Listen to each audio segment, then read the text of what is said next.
Good day, everyone.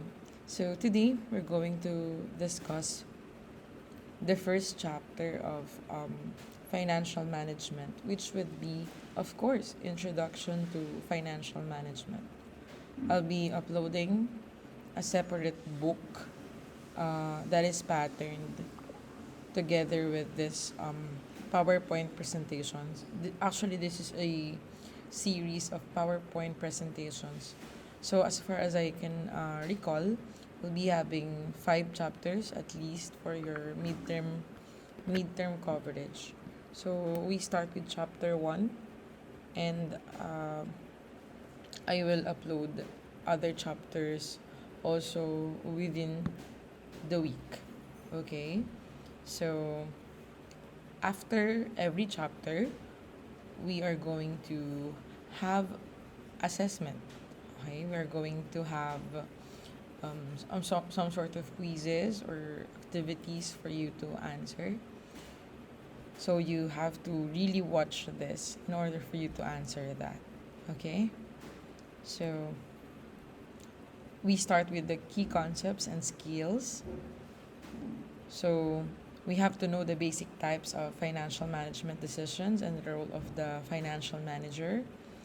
Know the financial implications of the different forms of business organization, and know the goal of financial management. And also understand the conflicts of interest that can arise between owners and managers.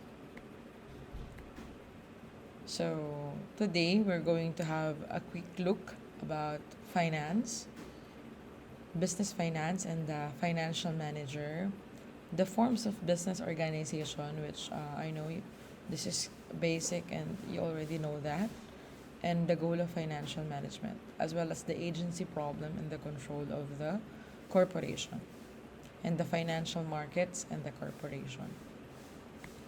Okay, so basic areas of finance. We have corporate finance. Okay, when we talk about corporate, we deal about business. Okay, investments. Diba? There are long-term investments. There are short-term investments. Financial institutions. So what are financial institutions? We have the banks, right? International finance. So it deals about outsourcing. Okay.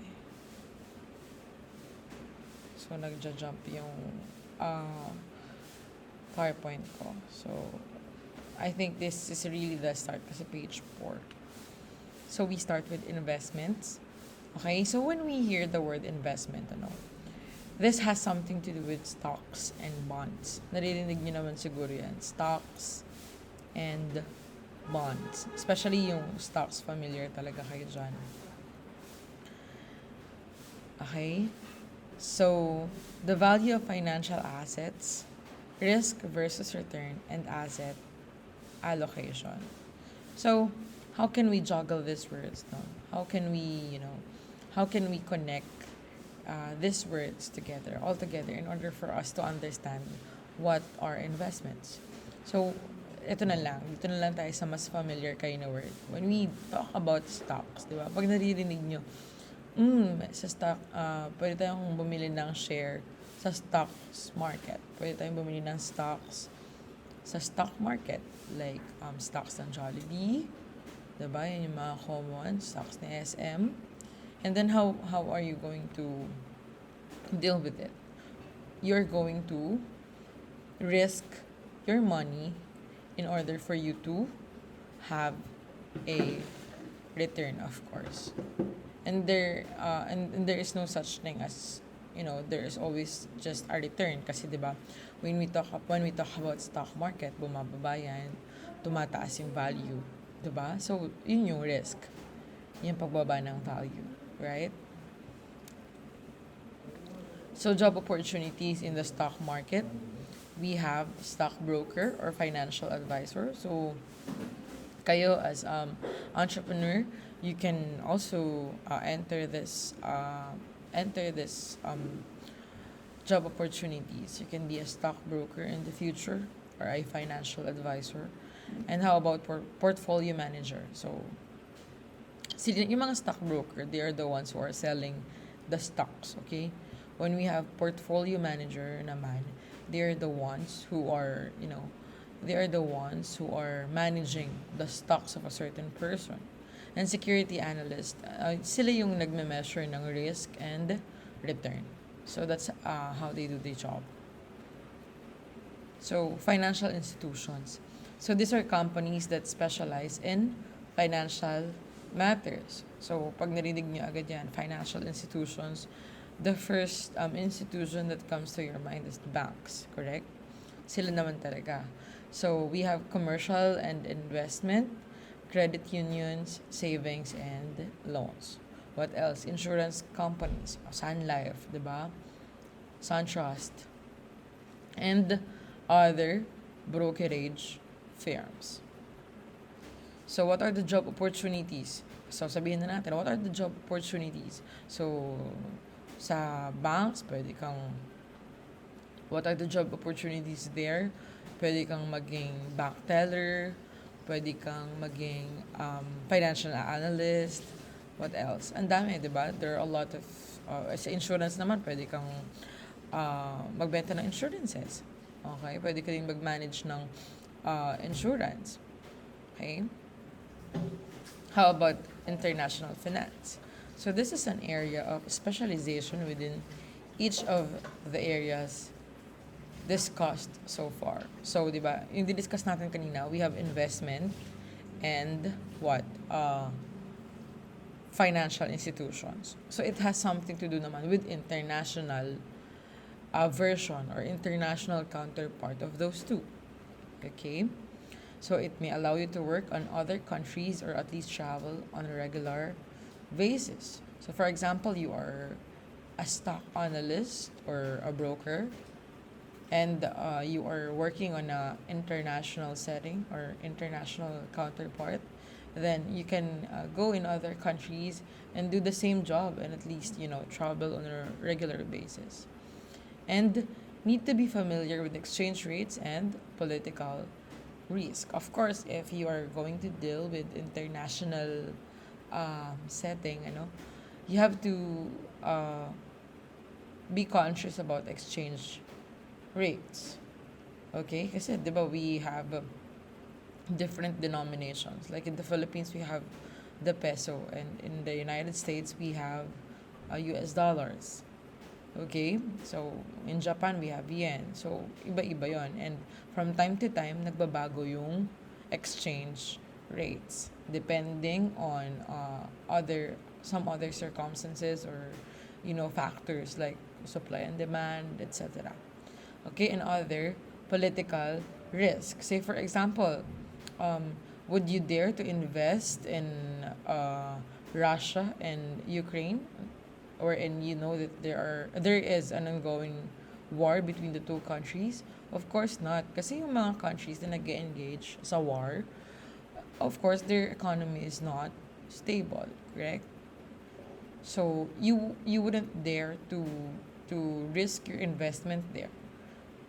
Kaya you have to be wary or you have to be aware of the political risk in that certain country. Okay? So need to understand the customs of other countries. Speaking a foreign language fluently is also helpful. Of course, if you are going to take those job opportunities that we discussed earlier, say for example, you're going to offer insurances or you are going to be a broker, you're going to be a financial analyst, of course, you have to understand the customs of other countries and their language, of course. Kasi paano ka magbebenta dun? Say, for example, you're a Filipino, how can you be an analyst or a broker in other countries if you cannot speak in English? Diba? So, why do we need to study finance? Number one, we have how can it help in marketing? Okay? So, when we talk about finance, we talk about money. Okay? And how can it help in marketing? Of course, With finance, it can aid in creating budgets, marketing research, marketing financial products, 'di ba? When marketing is a painstaking activity. Yan talaga yung tingin ko pinakamagastos na phase ng business, 'di ba? If you're going to market, puro palabas yung pera diyan eh, 'di ba? Puro palabas yung pera diyan. So, si finance, siya yung nagpo-provide ng budget. Okay? How about in accounting? So, dual accounting and finance function, and also the preparation of financial statements. So, sa mga susunod na lessons, we're going to deal with that more on financial statements. And in finance, it does not end in creating financial statements, but rather you have to interpret it in order for the information to be relevant and uh, you know relevant in decision making. What else? We have management. Sa management naman, how can it help? Strategic thinking, job performance, and profitability. So si management, pag nagbigay ng information si finance, 'di ba? More on figures nga siya, more on values. Values yung binibigay ni finance, more on the figure, yung mga numerical values. It can aid para makita ng management. Is my business profitable? Is the business profitable? Kumikita ba? How about the job performance? Compared to last year, kamusta yung performance this year? Okay? And other strategic thinking. And personal finance, budgeting, of course, kayo din. Dapat you have this kind of system in within yourself. Kasi ako wala eh. I'm very guilty about it. Guys, since I started working, I never know how much I'm earning in a month. So as you all know, I have multiple jobs. So I'm employed here as a teacher, and I have several other jobs, like 2 other jobs or 3 other jobs. Madami talaga akong trabaho. As in, but ang mali sa akin, I don't really know how much I'm earning in a month. Hindi ko siya ina-account.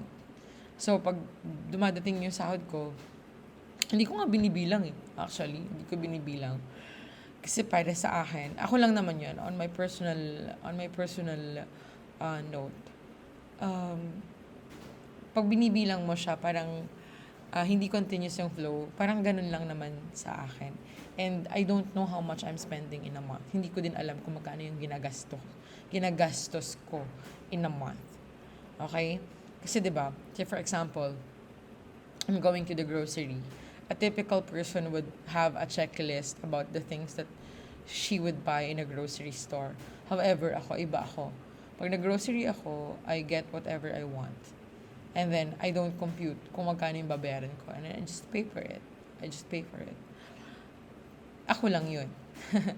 But, what is ideal is you manage your finances personally. Okay? So, how can you do that? You have to do budgeting. If kayo, for example, students pa lang kayo, you can budget your allowance, di ba? In order for you to spend it wisely, nas nakakapag-save kayo para meron kayong pang-date.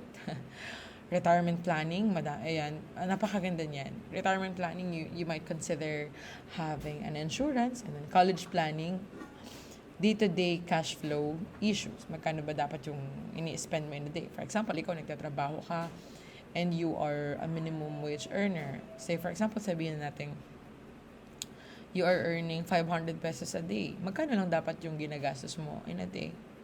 Okay? So, you can use finance as in your personal dealings. Okay? How about business finance? Some important questions that are answered using finance. Ito yun. So, what long-term investments should the firm take on? So, say for example, there is a company and the company would like to invest more. Okay, ano yung mga long-term investment na pwede natin i-consider? So, si finance yung sasagot nun. So, where will we get the long-term financing to pay for the investments? Saan natin kukunin yung pera may invest natin? And how will we manage the everyday financial activities of the firm? So, as a financial manager, the financial manager tried to answer, managers try to answer some of or all of these questions. So, the top, ang sumasagot ng mga tanong na previously, itong mga to, yung tatlo na to, ayan, kung ano, kung saan, at kung paano, si financial manager yon. Okay? So, the top financial manager within a firm is usually the CFO. So, di ba meron tayong tinatawag na CEO, Chief Executive Officer. So, siya yung sa management naman. Sa overall, nag-oversee, nag-overlook ng business. Kung meron tayong tinatawag na CEO, meron tayong tinatawag na CFO. And siya naman yung pinaka nag-oversee sa finances ng isang company. Okay? Commonly, pareho lang din sila ng CEO. It's just that yung isa more on the management, ito namang isa more on the financial aspect. So, we have the treasurer. Si treasurer oversees cash management, credit management. So, siya yung naghahawak ng, nag-check ng inflow and outflow ng pera. Credit management, about the loans of the certain company. You know, guys, walang company na walang utang. Okay? So, ang pangungutang, it is something that is quite normal in the business setting. Kunyari, you have your own company, you don't pay for the supplies that you have on a cash basis lang. Okay, usually mga companies, they do it on credit. And then capital expenditures, yung mga capital expenditures. For example, nagpatayo ulit ng isa pang building, bumili ng mga machineries. So those are capital expenditures. And financial planning. How about si controller? Si controller naman, siya yung nagmamonitor ng taxes. Siya yung nagbabayad ng taxes. Cost accounting, siya yung when we talk about, cost accounting, we'll deal with it sa mga susunod pa. But just a quick overview. When we talk about cost accounting, that's how you will determine the price of your products as derived from, the prices of the raw materials, the labor cost, and the other overheads. And financial accounting and data processing. So, what are the financial management decisions? First is the capital budgeting. So, what long-term investments or projects should the business take on? So, papasok siya sa capital budgeting. How about capital structure? How should we pay for our assets, and should we use debt or equity?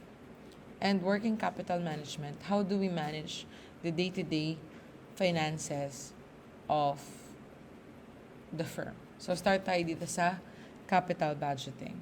So, if you're going to take on a long-term investment, it will require you to construct a capital budget, because long-term investments, of course, are quite expensive. Okay, this will entail a huge amount of budget. So that's why you have to carefully answer or carefully decide on this portion. How about capital structure? How should we pay for our assets?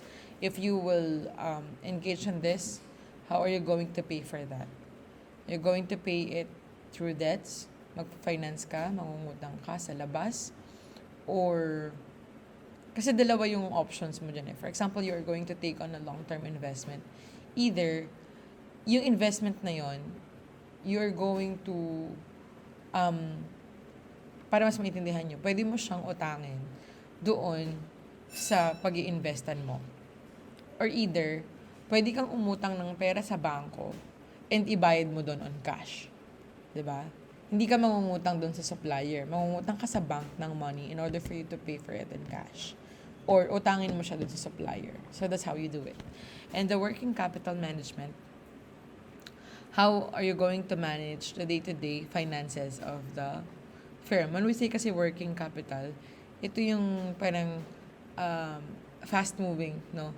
Ito yung sa araw-araw. This is how you are going to manage your finances. Okay.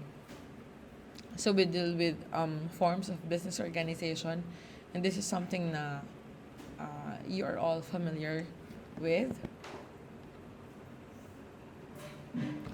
Okay, so first, three major forms in the United States and also dito rin sa Philippines. Yan din yung three major forms. It's just that yung source natin na libro is from other country. So we have the sole proprietorship, 'di ba? Ito 'yon, pag-isa lang. Partnership, we have the general partnership and the limited partnership. Okay, di-discuss ko pa siya mamaya. And the corporation. Okay, we start with sole proprietorship. So what are the advantages of sole proprietorship? Of course, it is easiest to start because you only have yourself to consider. You don't have to consider other persons in order for you to put up your business. Least regulated, so ito, you are the boss. And the laws provides least regulations sa mga sole proprietorship. And single owner keeps all of the profits. Of course, solo mo yung lahat ng profits ng um, sole proprietorship. Kasi isa ka lang, di ba? And tax ones as personal income. What are the disadvantages? And relatively, mas mababa yung taxes mo. What are the disadvantages? Of course, limited to life of owner. Of course, pag namatay ka, your business will cease to exist unless otherwise someone will take over. And then equity capital, limited to owner's personal wealth. Okay, so of course, if you are doing it solo, you have a limited capital.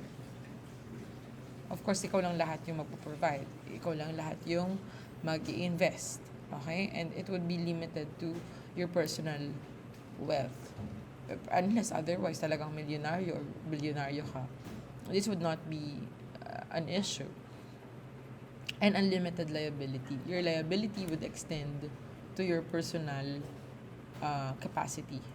Okay? It will not end doon sa business mo.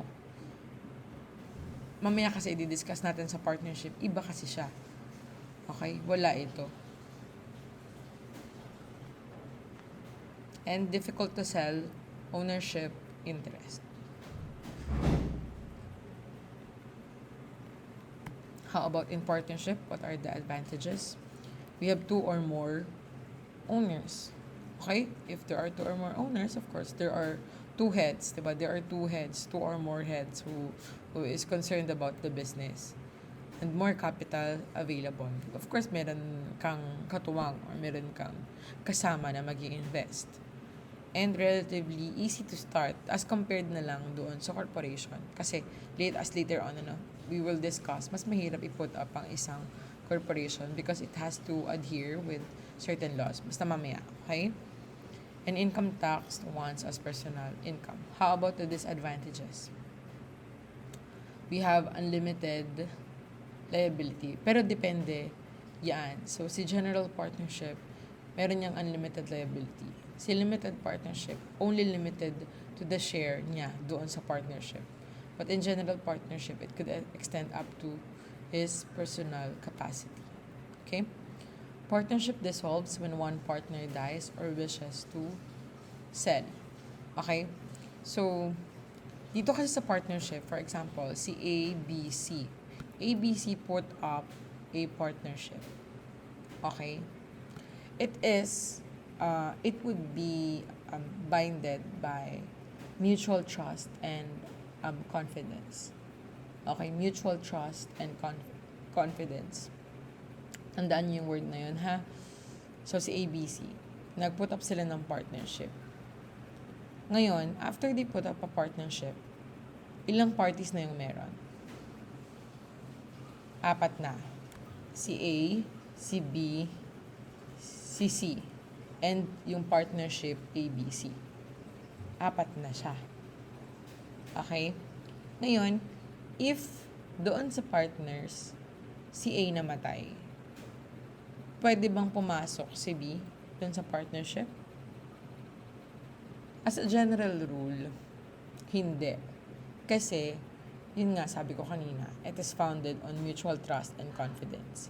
Baka yung tiwala ni B tsaka ni C kay A ay hindi niya makuha kay D. Ay hindi makuha ni D. So, unless otherwise magko-consent yung partners na i-admit siya dun sa partnership, then pwede siyang makapasok sa partnership. Pero, as a general rule, the partnership will be dissolved when one partner dies or wishes to sell. Okay?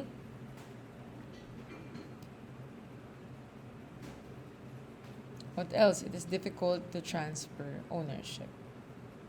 So, ganun siya guys ha. Once na nag-put up ka ng partnership, it will become a juridical entity. Magkakaroon siya ng sariling personality.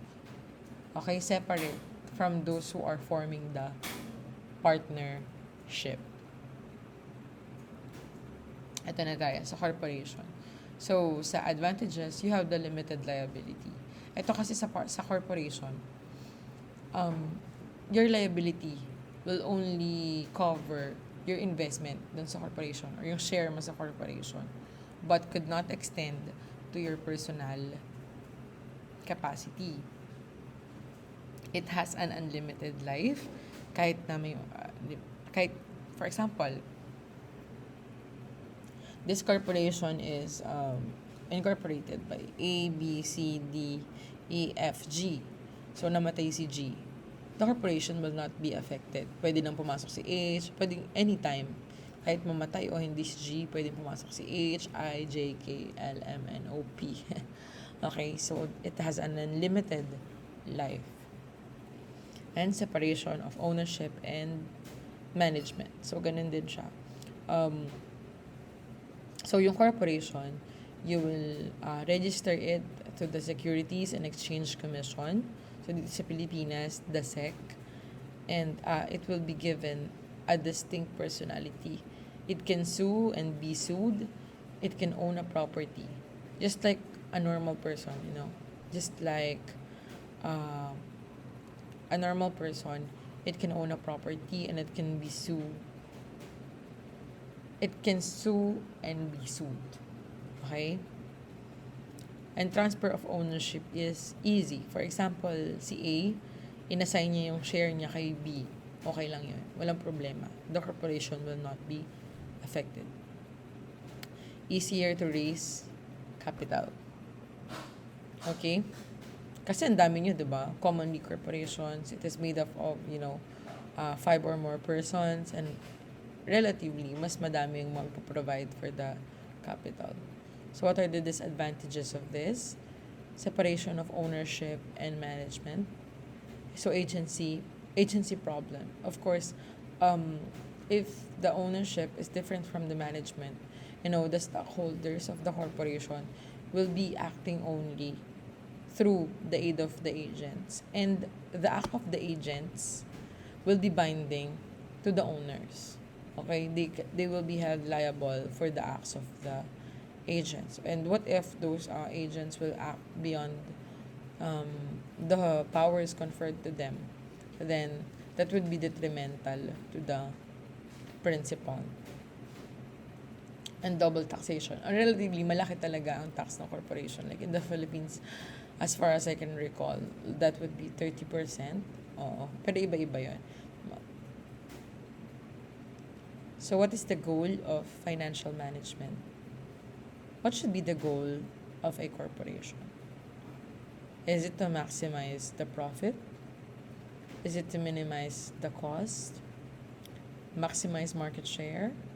Maximize the current value of the company's stocks? And does this mean we should do anything and everything to maximize owner wealth? Do you think, is this really the goal of financial management? Pwede, di ba? So, our goal in financial management is basically these things then. Okay? These are the things that we are concerned about when we talk about financial management. However, there are other factors that we have to consider then. So, eto nga, meron tayong Sarbanes-Oxley Act. Ano ba sinasabi niya? I know. So, alam ko sa susunod na slide, andun yung discussion about it. So, let's start with this agency problem muna. So, the agency problem. So, in an agency relationship, the principal hires an agent to represent its interest. So, guys, in agency, in agency, we have two parties. We have the principal and the agent. So, si principal, he wants to extend his personality to the agent. So, parang ganito lang yan. Para maintindihan nyo. Si principal, gusto niya, magkaroon siya ng doppelganger. So, si doppelganger niya, si agent yon. So, kung ano yung pwede niyang gawin, kaya pwede din gawin ni agent in behalf of the principal. Okay? Nag-uusap tayo dito about business lang. Okay, hindi yung sa personal na capacity. Say, for example,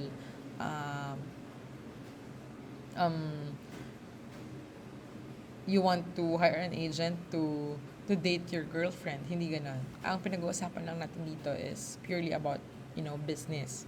So, the principal hires an agent to represent its interest. So, ano yung problem doon? Ganito lang yan. Sa company, the stockholders, ito yung principals. Yung stockholders, they are basically the owners, di ba? They hire managers or agents to run the company. So, kung di natin siya i-discuss, dito pa lang sa part na to, what seems to be the problem? Dito pa lang. There could be conflict of interest, di ba? Kung iisipin mo lang, there could be conflict of interest between the principal and the agent. However, ang principle natin sa agency is that the agent is acting in a representative character. Meaning to say, he is acting in behalf of the principal and not for himself. So, yung gagawin niya dapat always should be what is more beneficial to the principal. Okay? So, ayan, tama, di ba?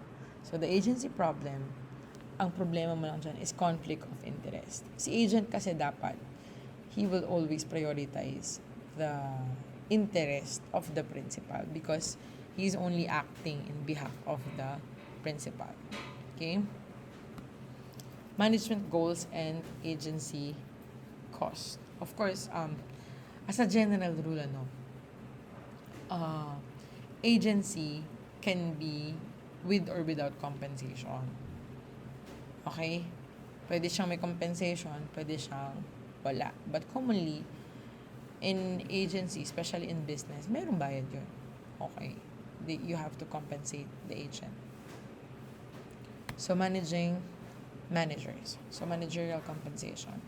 Incentives can be used to align management and stockholders' interest. Okay? So, paano natin mababalance yung conflict of interest?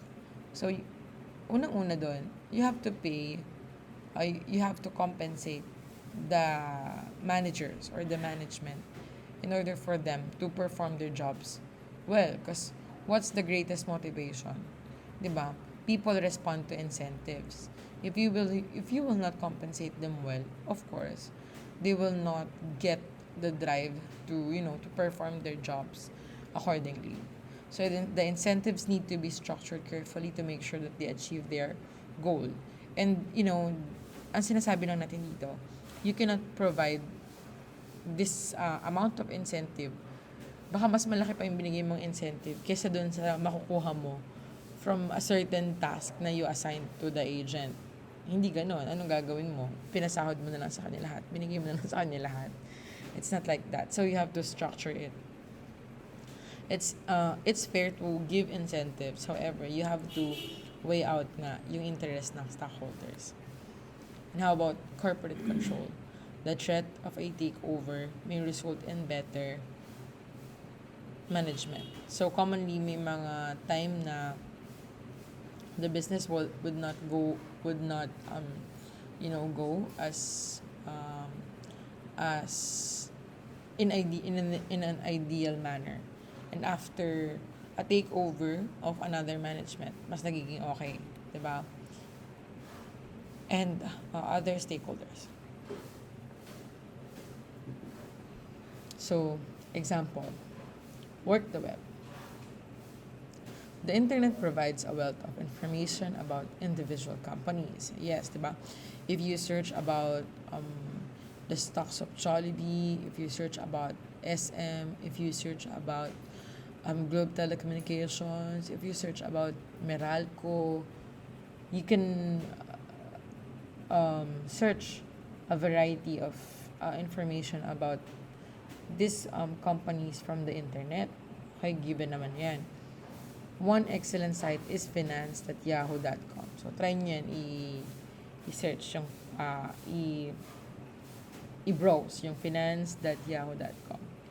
Click on the web surfer to go to the site, choose a company, and see what information you can find. Okay, so,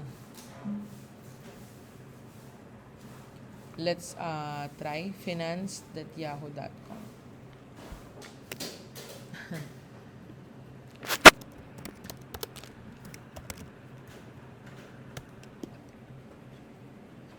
Okay, so ayan, kita nyo? 'Di ba? Instead of you spending your time, nakita nyo itong mga assignment ko yan sa law school. Okay, so instead of you wasting your time scrolling, pagmamarites sa Facebook, you can, opt to browse dito sa finance.yahoo.com. So, ito yung pinakauso ngayon, yung mga cryptocurrencies. So, let's see what we can, di ba, yung mga Bitcoin. Dito nyo makikita kung ano yung galaw niya. Ayan, di ba? Yan yung mga uso ngayon eh. But I'm really also, not familiar about Bitcoin. Hindi ko siya alam pa kung paano nag-work ang cryptocurrencies, but I know very well na pagdating ng araw. Ayun, nakita nyo? Real time gumagalaw siya. And that's where you can monitor them. So, markets naman. Tignan natin. Diba? Basta everything about business or finances, you can check it here. Stocks. Yan. Okay. So, ito. This is a flow chart. So, a firms issue securities to raise cash. And then, firm invest in assets. What are those assets? We have current assets and fixed assets. And then, of course, the firm's operations generate cash flow. And then, cash is paid to government as taxes, and other stockholders may receive cash. And then, reinvested cash flows are flowed back into firm, and cash is paid out to investors in the form of interest and dividends. So, ito yung parang overview or isang at a glance kung paano nag-work ang isang company. So, una muna, simulan natin dito. Firm issues securities. Okay? So, it is in a form of investment, it is in a form of money, and then they will use it to invest in assets. Itong mga asset na to, yun yung mga gagamitin mo para dun sa business mo. It could be in the form of machineries, buildings, etc. So through the use of these assets, cash flow, magkakaroon ng cash flow. And then after mag-produce ng cash flow, of course, you have to pay what is due to the government, which is yung taxes, and yung share ng other stockholders. And then after that, yung pera that you get from here, you reinvest it, balik siya sa firm. Okay? In order for your money to yield more, you will, you will invest it.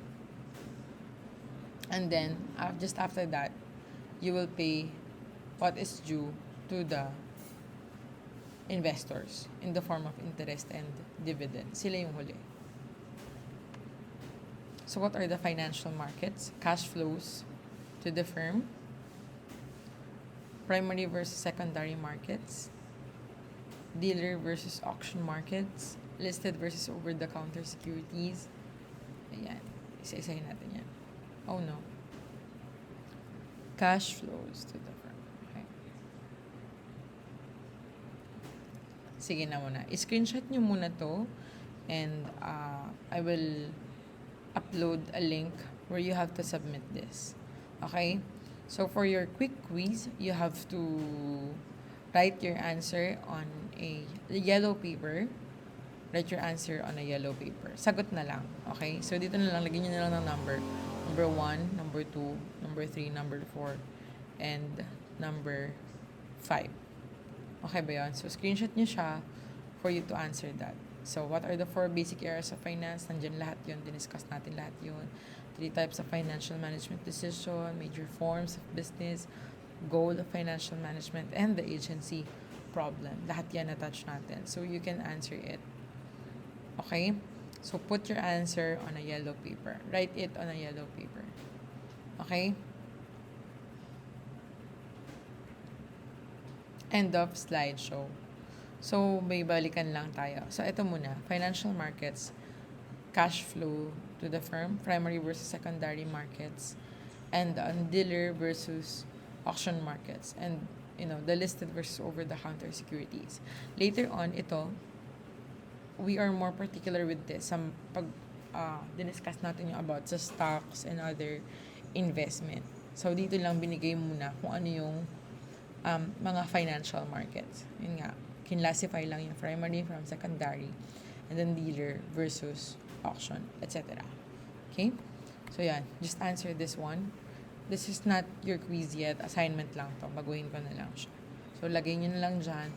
Assignment number 1. Assignment number 1, chapter 1. Okay? So, answer lang yung lagay nyo sa yellow sheet, yellow paper. And then, I will upload a link where you can submit your output. Okay? So, ayun. I will announce when we are going to have a quiz. Okay? So, that's all for chapter 1. Thank you. I'll see you on the next video.